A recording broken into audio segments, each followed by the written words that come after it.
Hi, everybody. This is Matthew Poes of Poes Acoustics. This thing is staying in focus somewhat. So I got an email from this company, Yaber, I think it is, or Yaber, I don't know. Yaber Projector. They sell on Amazon. And they said, hey, we like your channel, and we watch your videos, and we think that it would be a good opportunity for some sort of a collaboration. And I know for those of you who are in the realm of what I do, we get these videos, whether they really watch my channel and like it, it's hard to say. It probably came up on their radar somehow. It doesn't matter. This is how this stuff works, right? So they said, we want to send you this new model that's just coming out called the Projector T2, and we think it would be good for your channel. And I said, okay, I normally charge for that kind of stuff. And they said, well, it's a new arrangement. So how about we give you the projector, you do the review, and go from there. Now, this is just the first part of the video. And I haven't even opened it yet. That's why I'm doing this. So for those of you who know me, know I'm a very honest person, and I would never just take a product and say, it is amazing, you should go buy this. But I also know there's lots of neat stuff coming out, and I know a lot about who makes these and where the technology comes from. So this thing has some interesting features. It's got a Dolby decoder built into it. It's a tiny little projector, so I understand the limits, but keep in mind that means it can decode the sound off of it. And sound by JBL, which usually means that Harman was in some way involved in making sure that the speakers were of good quality and tuned well. And I've got lots of devices that they have done that with, and usually the sound is better than average. So it's got sound by JBL, the Dolby audio supported. It's got 450 ANSI lumens and 1080p FHD, it says, so full high definition. So, would it be nice if it was 4K? Sure, but the small chipsets that are used in these are typically not native 4K, and they would have to use like a reflash to do it anyway.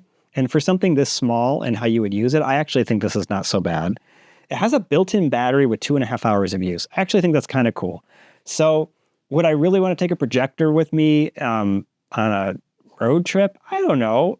Maybe. I could see some use for that. It's kind of neat. It's got a handle to carry it and can project anywhere, and has autofocus and auto keystone. So usually what that means is that there's something in it, a sensor or something, that allows it to detect the squaring of the screen, and it automatically squares up the edges and then makes it as sharp as it can be. So you can project on any white wall, probably, or gray wall.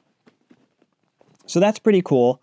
I looked up the device because I was curious what it sells for, and I really don't know what products like this typically sell for, so I was a little bit unsure. So I Googled it, like I'm going to do right now, and I think it's $8.99. Let me see. No, $340. Really? Where did I get $8.99 then? Sorry, $349. $8.99. Sorry, guys, if I scared you. So $349 is actually not a lot of money for this thing. For 450 ANSI lumens, I mean, you got to keep in mind, because I've been involved in this for quite a while. It wasn't that long ago that the companies that made these were lying about the lumen output, and nowadays they actually tend to be pretty honest. So usually when they say like 450 ANSI, it really is 450 ANSI. The other thing that was a bit of an issue was that you usually were getting like really low resolution, not 1080p like this has. And then so to get all that for that much money, I mean, a 1080p 450 lumen projector, JVC used to sell something that had roughly those specs and sold it for $5,000, right? And that was considered really great. You could light up a 100-inch screen with that just fine. So I actually think this is not bad specs for what it is. I have no idea what this is. Power cord, battery, and remote. So when we get to using it, we'll mess around with that later.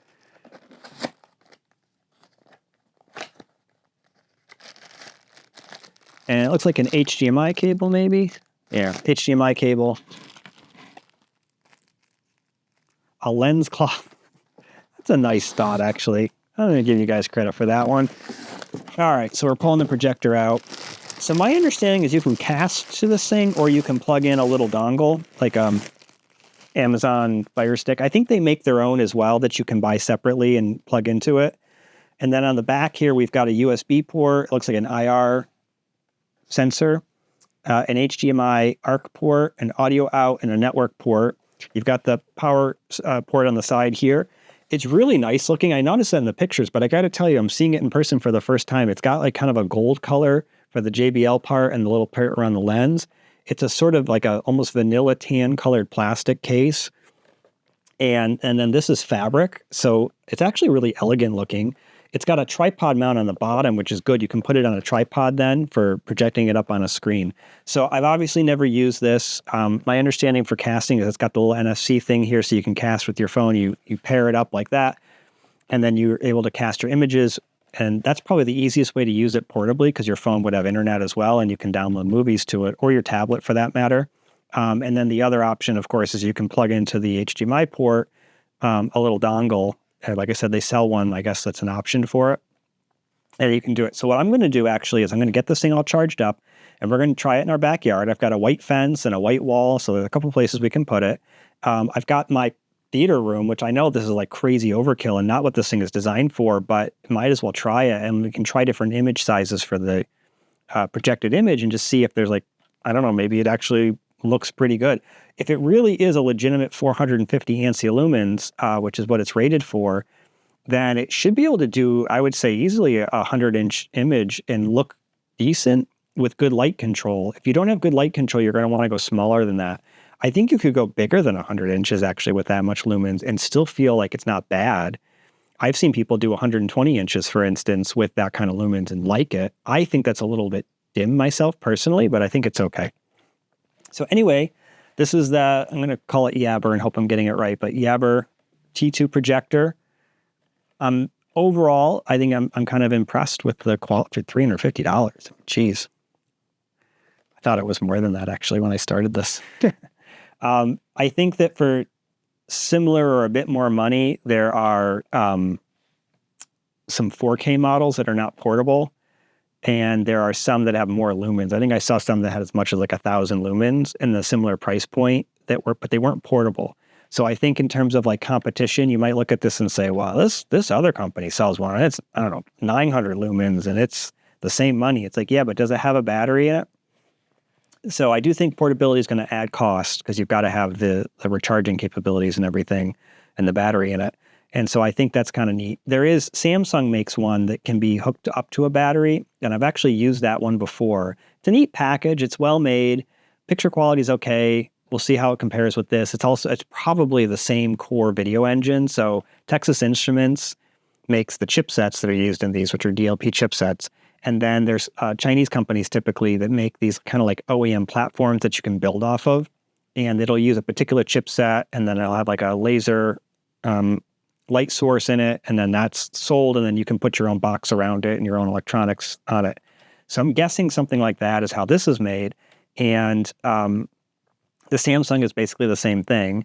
And then so with that one, it's not as bright as this. And yet it's still actually a cool product. So this is cheaper and brighter. At least it's rated at being brighter, and also portable. So we'll see. I'm excited. If it wasn't so big and heavy, and it really isn't that big, I mean, look at it, right? Not that big.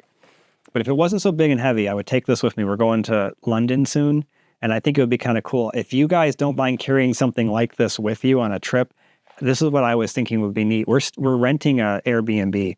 You could like shine it on a white wall, and assuming it has one, or you could put a towel or a sheet up, or a sheet would be better than a towel, on a wall, and you could have like a little theater in your Airbnb when you're gone, right? If you're gone for like a week or something, maybe this is a little silly, but like, what if you're gone for like, we're going to be gone for 2 weeks or a month or something?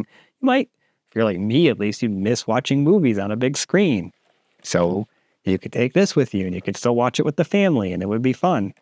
We're going to use it in the backyard, which I think is going to be fun. And like I said, if it ends up being not that big a deal, maybe I'll bring it with me. We'll see.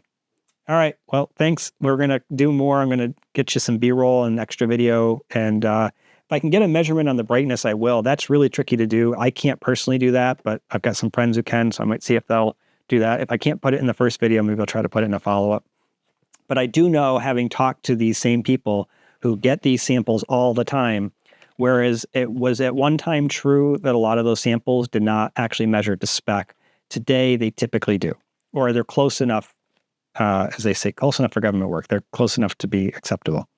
So when I actually get to using it, I'll let you know how the speaker sounds, the usability of it, what kind of quirks I found. But I mean, so far, at least just by feeling it, it's pretty nice. They partied without stopping. They celebrated everything with their leader, Queen Puppy. So they got rid of Trosis, and their only holiday was gone. And so one chose to see. I don't know why, but I decided to do the video outside in my lanai area. So I actually got a chance to test this yesterday for the first time. I opened it up. I did a video with you guys while I opened it and had never used it. And what I told you was I thought it was, for the money at least, pretty nicely made. And the build quality is good. When it came time to testing it, I ran into some issues that were mostly my own fault, but overall did get a chance to give it a good test both inside and out. So let's start with the issues. I had trouble initially pairing with it, and then once I did get everything paired correctly, I had trouble streaming things like Netflix and Disney. That's because I didn't bother to read the directions carefully and didn't realize that you can't, in fact, do screen sharing to share those videos. It's due to copyright issues. It's nothing with the product. They don't have any sort of like Netflix or Disney license, so they're not able to give you the ability to do that natively. They have a new dongle coming out that would give it that capability, and I wondered why they didn't send it to me, and then I went and looked and realized it's because it doesn't come out until the 25th, and we are not there yet. But they recommended using your own dongle, so I happen to have an older, it is a 4K model, I believe, Amazon Fire Stick laying around. So I plugged it in, got everything working, and there's a couple things I noticed right away. So I'm going to start with some of the good. We'll do a good and bad sandwich. How's that? We'll do some of the good, some of the bad, go back to the good. So you turn this thing on, you aim it at a wall, and it actually goes to like an auto alignment and focusing. And as long as the wall and the angles and everything you have are not too extreme and the wall doesn't have a lot of issues on it, it actually does a very good job auto-focusing and straightening out the image. What I did find was that if the angle was too much, if I tilted it too much like this, it actually could be manually fixed to give a straight image, but the automatic feature didn't work. So you'd have to go in and do it manually, which, to be honest with you, is not all that big a deal. And it, like I said, some of those angles that I was doing were pretty extreme. I mean, I even at one point stuck this thing on I think it's technically called a peninsula. So we don't have an island in our kitchen because it's attached to the wall on one side. I stuck it on that and then aimed it at a pretty extreme angle towards the wall. So you get this really funky trapezoid shape, and the thing couldn't obviously straighten that out on its own, but I actually went in and manually straightened it out. And so here's this like extreme angle, and I was able to create a fairly sizable, fairly bright square image. So that was kind of impressive.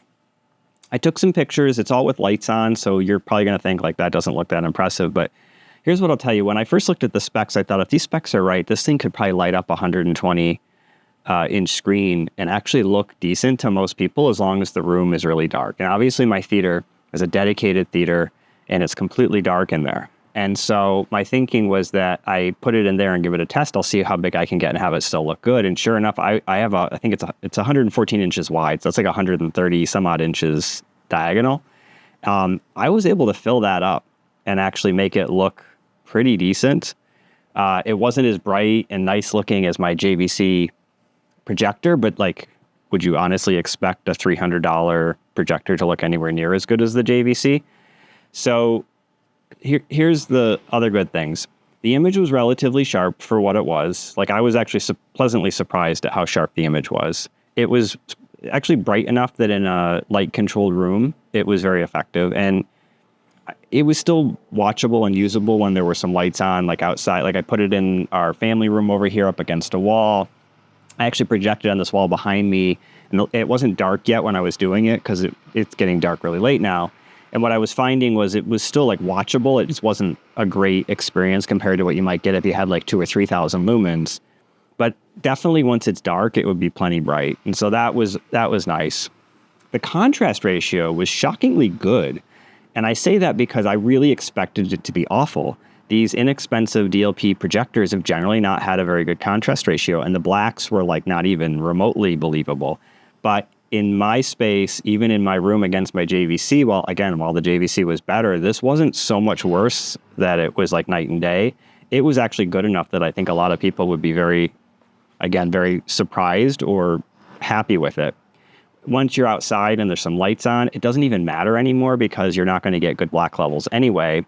But the image contrast was also good because that's one of the things DLPs are good at. So the contrast was good. The image quality was decent in a lot of ways. So here's where things kind of go downhill with it, but I think that you got to keep its cost in mind and its utility, including I tried to look and see, like, is there an alternative for the same kind of money that has what I would have wanted? So this thing doesn't handle HDR in any way. It doesn't have wide color gamut, and it's basically a 2K instead of a 4K image, right? Do I care that much about the 2K, 4K thing? Not really, but to me, the biggest upgrade HDR provided was actually the enhanced color, and to some extent the enhanced dynamic range. And this doesn't do that. So one of the things I noticed right away was that when I started putting on Netflix content, like it looked fine. It looked like what you were kind of used to seeing 10 years ago. So this doesn't have that brilliance, that really like bright, intense, deep color that you get with the newest projectors. And it didn't have the extended dynamic range you see with HDR content on projectors. But like, again, remember the use case of this thing. It was never intended to be that, and nobody makes that for this kind of money. So this is a battery-operated or plug-in projector that you can watch content on, that you can take with you just by picking it up. It's not very heavy. And what you get is something that's like a really good quality image for that kind of price. My kids loved it. I actually set it up in their playroom and had it playing on a wall, and they just like, they didn't care. The quality was more than good enough for them. This is me nitpicking the quality against something that you would have to spend well over $1,000 to equal. I've never used the 4K HDR portable projectors that I found like on Amazon. I'd be interested to get one of those in now to compare and see, but everyone I found was for the most part over $1,000. There were some that were 2K resolution like this, but indicated being able to decode HDR10. So it's possible they would have wider color gamut and might look better. I would be curious again to try that and see if that's true, but I have no reason to believe that that is true. And so again, I don't really see a problem with what this does. I think it's worth noting that compared to what you might get with better, more expensive projectors, there are some drawbacks to this. Sound quality wise, it's kind of what you expect. I was kind of hoping for a little bit more, but again, I think in the scope of what it is, it's not bad. So it plays plenty loud and actually has a fairly neutral sound. It's not all that colored. So the sound quality is good. I think JBL, whatever they did on this was good. The bass response is pretty much non-existent, but it's basically got two little full range drivers in it, and that's it. So I don't think you can expect a lot of bass from something that's this small and portable. And I think that the balance of sound was acceptable for its use case. But it has a really cool feature. You can actually connect it through Bluetooth to a Bluetooth speaker. So I had a Bluetooth speaker that was a little bit bigger than this that has really good bass. And one of the problems with this anyway is that when you have this projecting on a wall, it's not an ultra short throw ratio. And so when it's projected on the wall to the point of getting like a decently sized image, you tend to sit closer to the projector than the wall, and all the sound is coming out of the projector. So like, again, my kids didn't care, but I care because that's, I'm a home theater guy. So by hooking a Bluetooth speaker to it, what I was able to do was get the Bluetooth speaker right under the image. And then I got the sound where it's supposed to come from, and I got good quality sound, which was impressive. So I was very impressed with the ability to do that. I didn't realize you could do that. You could also probably connect headphones. I didn't try that, but the fact that you can connect the speakers means headphones are probably not an issue either. So like in terms of how I might see us using this, I think using it outside is a neat idea. Although I'll tell you, there's nothing with the projector. I got bit up like crazy last night just trying to test it. So maybe the idea of an outdoor projector is more cool than actually having one. In my case, at least, where we have lots of mosquitoes. One of my friends mentioned, maybe doing it in a screened-in room would be better, putting on some bug spray, lighting the tiki lamp, something. But there is something kind of fun and romantic about watching a movie outside, and I think the idea of it is really cool. And so I like this, and I think you should, if you're into the idea of that too, I think you should try it. Don't let the bugs put you off. But like I said, I just walked outside, and we're in deep bug season right now, with mosquitoes and no-see-ums that are biting up like crazy. So you definitely want to account for that. Anyway, I could see us actually setting this up the way I did in the kids' playroom and letting them use it instead of a TV. Like, even though a TV probably would be a more sensible thing for a space like that for them, I actually think that they found this more fun and would enjoy it more.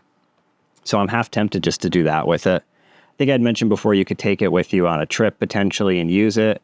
I think that's true, although one of the ideas I had for how to use it would be kind of tricky. There might be a way to do it, but my original thought was that you would have your tablet and you would download movies onto the tablet, and then you could play them back through the screen share, and you can't do that. Like I said, there's copyright laws to prevent that, And I'm not really sure, I haven't tried it yet. I don't know that you could do that using a dongle that has the copyright stuff done and then go from your device to the dongle. So I'd be curious to try the dongle they have coming. But like one of the interesting things would be if they could make the dongle have enough memory in it that it can work like a phone does, where you can download movies and then take it with you. That would be cool for like camping trips where you may not have any sort of internet. So we'll have to see how possible that actually is. Anyway, overall, I recommend the product. I think for the money, it's not bad. I said it was $350 yesterday, and it turns out that it is actually cheaper than that. $350 is what they're charging for the device with the dongle and adapter. It's only $300 without that dongle. And when I did a comparison of other products, there certainly are other brands that have products out there for a little bit less with similar features, and there's lots of products at a similar price point. But I think all in all, this is a good price for what this is. I like the industrial design quite a bit. The build quality, I think, is above and beyond its price, or at least commensurate. The industrial design, I think, is excellent. As I said, I like the color scheme on it too. My wife thought it was cool. Kids liked it. And I don't know this brand, but if you look at all the cheaper products, a lot of them seemed like this isn't a name brand that I'm familiar with. It's not like a JVC or a Panasonic or a Mitsubishi or something like that. It's not like a brand I know, or Samsung, whatever. And at the same time, they come off more as a legitimate brand with proper support than some of the others I saw where, like this, the English was perfect. Everything was written well, which means that they've hired somebody who does speak proper English, or at least are using tools to make sure all the support documents and features and everything are accurate. Whereas some of the others that were a little bit cheaper, the English was clearly broken. And so it doesn't look like it was written by somebody who does, and that may create more issues if you did end up needing support. This one I felt a little bit more confident about. My communications with the company as well were very clear and very professional. And so I think that that's really good. So again, I recommend it if this is something you're in the market for. I think it should be obvious that this is not intended to be a high-performance home theater projector. It's not 4K. It's not super bright. And it's really not designed with the picture quality you would get from a high-end home theater projector. Its use case is as a portable projector. It's battery operated. It has a speaker built into it. And for that purpose, I couldn't find anything better for the money. I think it actually is a very good option, and I like how they've put it together. There's little things they could have done that might have made it better. The dongle being built in instead of an add-on feature. That would have been nice. Not a big deal. A lot of the other products that were competitive actually didn't have it built in either. And I think overall it's worth your consideration, right? So Poes Acoustics is obviously not a dealer for this or anything, but they actually did give me a link that I can put in, and I'll make a little bit of money that helps support the website and the work that we do. And I'll put that up so that you guys, if you do want to buy it, can go ahead and do so. If you have any questions about it, obviously the manufacturer is probably the better one to go to, but I'm happy to help to the extent that I can with my experience with this product. I haven't used a lot of these, so I can't tell you that it is way above and beyond everything else in the market, but I can tell you that having used tons of projectors over the years and seeing how they've evolved, the fact that you can get this for $300 today is shocking to me, because the quality that you're getting out of this is much more commensurate with what you could get. Like 10 years ago, this would have been $2,000, $3,000 for something of this quality, and that would have been considered a cheap, low-end theater projector. I think 5 years ago, this would have been over $1,000, $1,500, and now it's $300. Like, that just is actually shocking me. So it's impressive, and I think overall, I'm amazed at how technology is progressing. I would really like to try some of these new 4K HDR. I think they are about $1,000 DLP projectors that are like really small and portable and also have neat industrial design, because I'm curious, like, are these going to like equal what I'm used to seeing for 10 grand kind of thing, at least in the old days? Anyway, thanks for watching the show. Subscribe for more. I'm not going to probably do a ton of these types of sponsored product reviews, but there will be more. I have an amplifier I need to show you guys. It's pretty cool as well that was sent out. So thanks again for watching.